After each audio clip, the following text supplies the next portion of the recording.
دا شاته پوس کړی یو سړی ته د جنازې مون نه ورځي او جنازه کې شریک شي دا څنګه لري دا یاد ساتي جنازه کې دوه فرض دي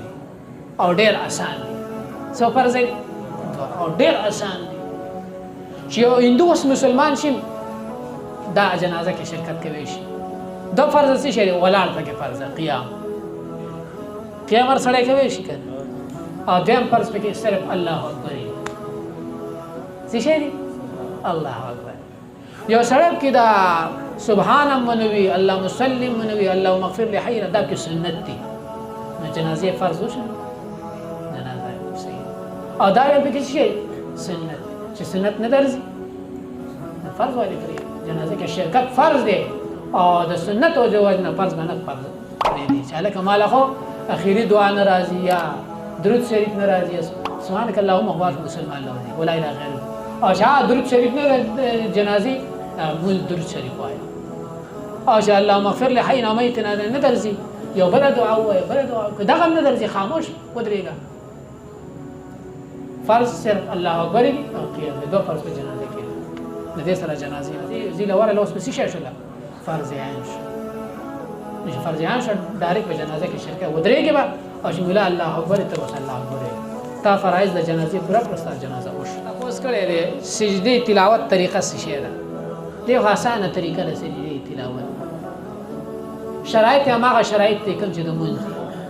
او دسه او پاکواله د مکان او کفر دغه شرایط قبله ته مخ کی او زړه کې وراولې سجدي تلاوت کو الله اکبر ډایرکټ په سجدي تلاش سجده به وکي الله اکبر بس نه طریقه لاسونه اوچتول غوږونو ته داب کې نشته بس نیت الله اکبر سجده کول الله اکبر بیا را پاسېدل نب کې نیت شته دی لاسونه غوږونو وروړل تکبیر تحریما او نه پکې سلام شته او څوک د عربی کلمات وایي نویت الناس د سجده تلاوه القرآن الى آخره دا د عربی نیت دی زه تاسو ته وایم تاسو د مونږ دپاره نیت په عربی کې کوئ په پښتو کې کوئ نو سجدې تلاوت دپاره ولې عربی کې کوئ ولې ځان په مشکل کې اچوئ پښتو کې نیت ته وایي او نیت په زړه قصد او ارادې ته ویل شته په زبان څه وایي زر کې راوله سجده کوم الله اکبر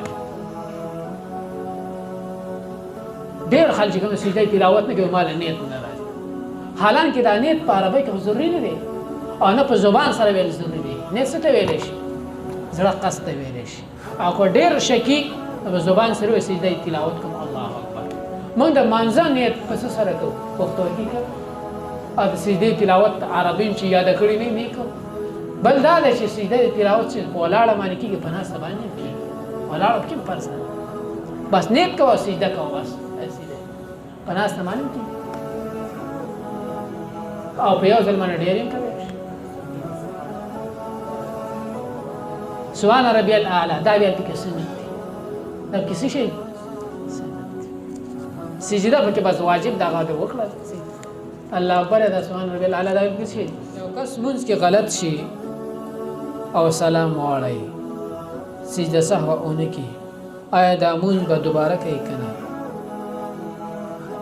یا مونږ کې غلط شي او حسنه فی الاخره حسنه فی عذاب النار پورې وایي او بیا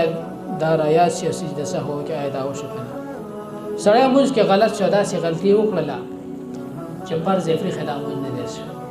او که داسې غلطي کړي چې واجب یې پرېښي دي یا یې فرض وکړي کم یا زیاته یې کړی دی مخکې وروسته والی یا واجب یې کړو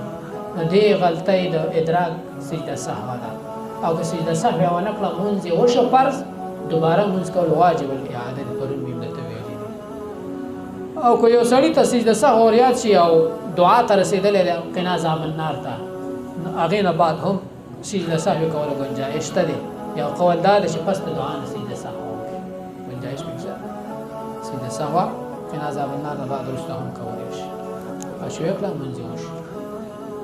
بس